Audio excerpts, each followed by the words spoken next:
هسه رحلتنا بدت اسبانيا، نروح لبرشلونة، باكر نلتقي ويا جماعتي البقية حتى نروح لعبة العراق والمكسيك، ومهما تكون النتيجة المهم هذا الشيء زين للمنتخب حتى يقدر يتهيأ للبطولات الجاية، وهسه البطولة الأقرب وحدة هي بطولة الخليج. أنا السندباد المغترب. مرحبا أصدقائي، فيديو اليوم هو عن سفرتي إلى إسبانيا، وبالتحديد حتى نحضر المباريات الودية لمنتخبنا الوطني ضد المكسيك والإكوادور. الرحلة برعاية شركة سبيس تاون للسياحة والسفر. وصلنا مطار برشلونة وأخيرا.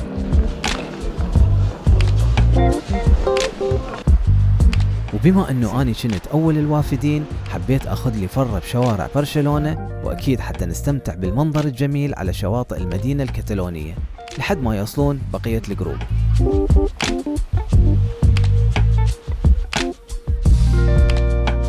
هلا حبايب، شلونك؟ الحمد لله. أنا كلش متشوقة. أنت متشوق راح الباكر؟ تجي تشجع المنتخب؟ كله عراق، كله عراق. وبعد ما التقيت بالإعلامية زين سليم، بدينا نفتر بالشوارع القديمة للمدينة اللي فعلا كل زاوية تحس بها تاريخ وقصة، وحتى قسم من الناس كانوا يوقفوني حتى أخذ لهم صور.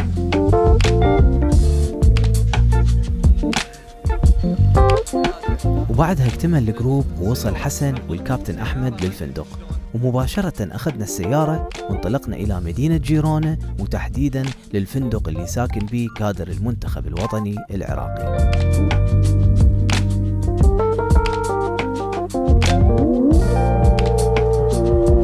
طبعا وصلنا إلى مدينة جيرونا والفندق حبيبي التقيت بصديقي محمد عواد. قعدنا من النوم حتى بعد ما مشت.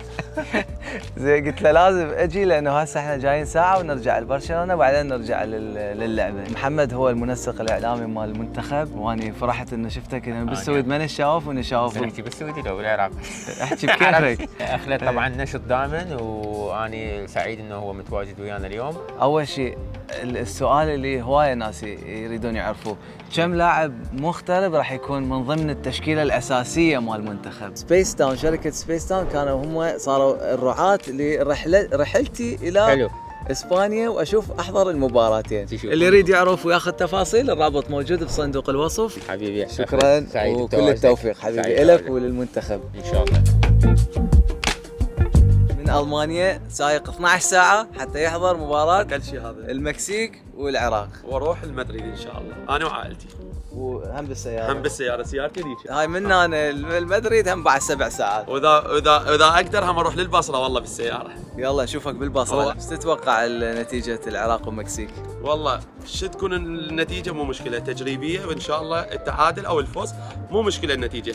هيك مباريات قويه احنا نحتاجها. الله يوفق. صحيح. ومن ضمن الوفد كان متواجد الكابتن غانم عريبي، اللي يعتبر أحد أبرز لاعبي منتخبنا الوطني، واللي كان من ضمن تشكيلة المنتخب اللي تأهلت إلى نهائيات كأس العالم في المكسيك سنة 86. واستغليت الفرصة حتى يسولف لنا شوية عن هذا الحدث التاريخي. شلونك كابتن؟ الحمد لله. شو أخبارك؟ خير من الله. فرحت بشوفتك أنا. الله يحفظك. صار هواي صار 15 سنة. ايه صار هواية. كنت صغير وانا كنت صغير. اي كنا صغار. انا قبل ما اجي شفت مقاطع من لعبة العراق ومكسيك ب 86.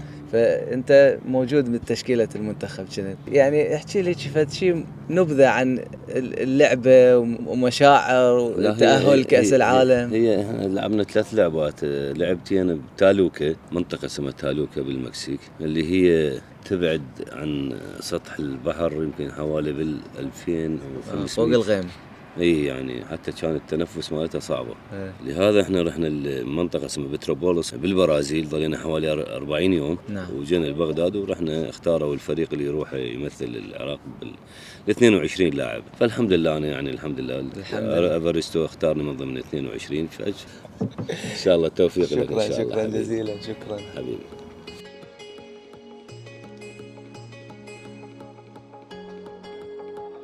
واحد اللاعبين اللي هم من سكنة السويد عمار محسن موجود متواجد ويا التشكيله. Hur känns det att spela med irakisk lag?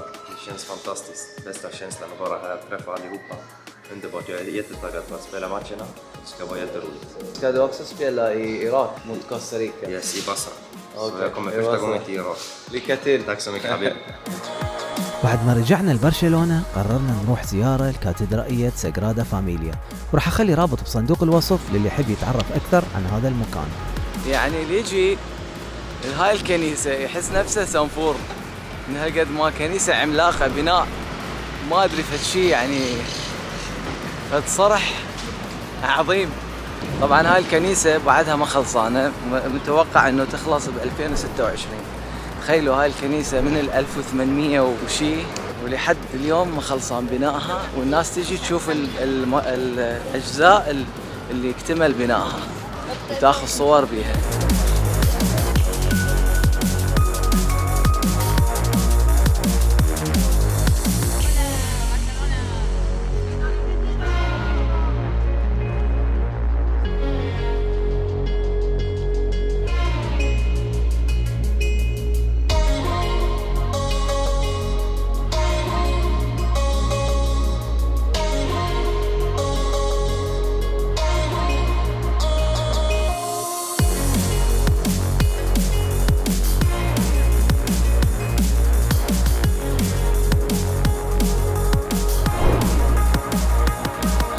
ركبنا تاكسي هسه لان تعبنا بعد، نروح للفندق ناكل، حسن يريد ياكل وبعدين نجوع عليه. اي نروح للعبه. تكتات مال منتخبنا اي والله مو باينين. توقيت اسبانيا يعني 11 في توقيت العراق.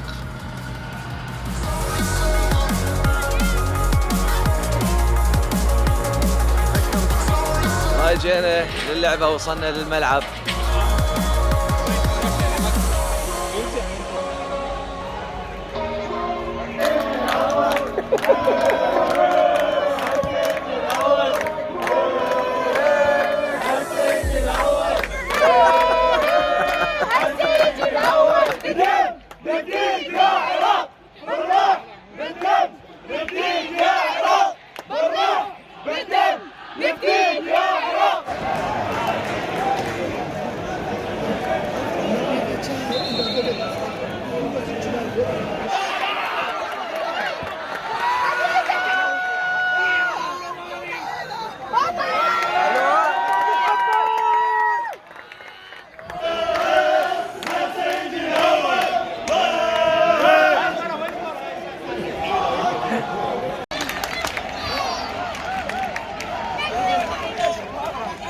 شوف هنا جاي من المانيا حتى يشجع العراق. اي والله. شنو رايك والله يا جماعه ما قصروا، ان شاء الله الجاي افضل. راح تجي على مدريد لو لا؟ ان شاء الله باكر. راح اشوفك باكر. يلا اشوفك.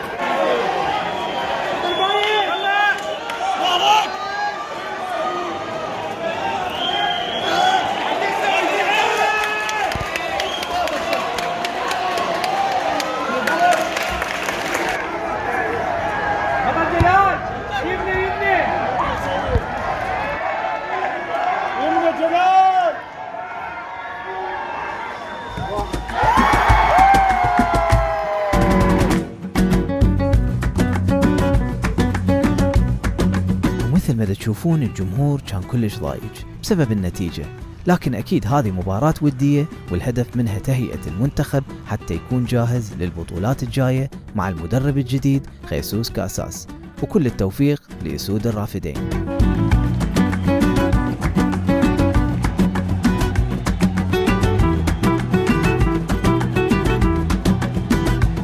قصة اللعبة على الأقل حضرنا المباراة، أكيد نتيجة ما كنا نريدها بس إن شاء الله على المرة الجاية. يوم جديد وصباح جميل في برشلونة، وحبينا هالمرة نجرب الريوق الكتالوني، لكن الكابتن أحمد ما يحب هذا النوع من الريوق، لأن إذا مو تشريب وأربع بيضات ما يعتبره ريوق. وبعدها كانت المحطة الأخيرة هي زيارة نادي برشلونة. اليوم احنا في برشلونة، أكيد ملعب كامب نو، ملعب نادي برشلونة. قلنا لازم احنا اذا جينا لبرشلونه اي واحد لازم يزور هذا المكان. راح نسوي لنا جوله سريعه لان وراها لازم نروح المطار حتى ننطلق الى مدريد.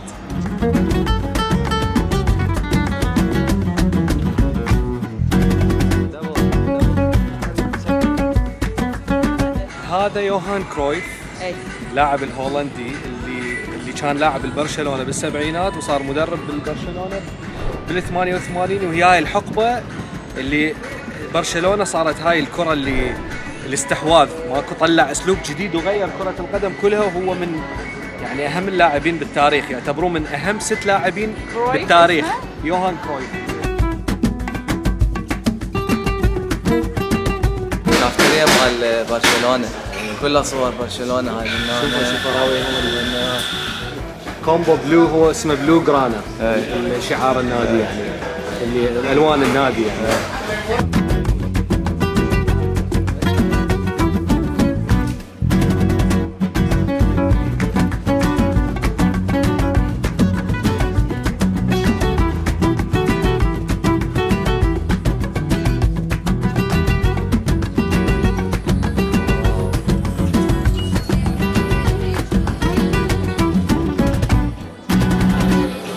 هذا الستور مال برشلونه طابقين يبيعون به كل شغلات برشلونه، الهدوم، السوفينيرز. هاي هنا واحد يقعد ويحس نفسه كأنه بالمدرجات، يقعد هنا ونتفرج على الشاشة.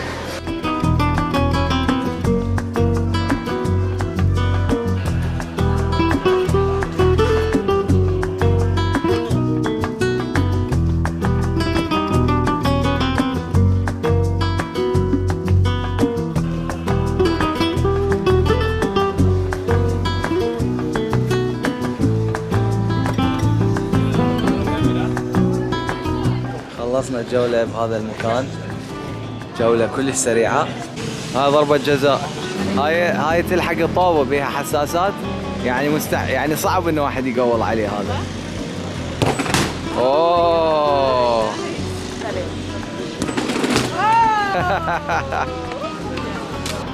معتمدين على الله وعليك ابو شهاب. صعب هذا يجي على الجول. هاي هنا اوف روح حبها روحها. هذا الجول شي بس ميسي قدر يدخل عليه جول، ما حد قدر. عبالنا نصير مثل ميسي، ما صرنا حرامات. شكرا للمتابعة، وإن شاء الله عجبكم هذا الفيديو وقدرت أراويكم تفاصيل رحلتنا إلى برشلونة ومؤازرتنا لمنتخبنا الوطني العراقي أمام المكسيك. إذا حبيتوا الفيديو أتمنى منكم الدعم باللايك ومتابعة القناة حتى تقدرون تشوفون فيديو رحلتنا إلى مدريد وكل الفيديوهات اللي أنزلها، وشكرا لكم.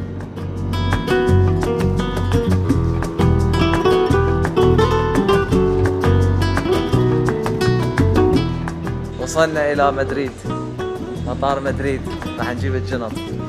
هاي أول مرة نزور مدريد.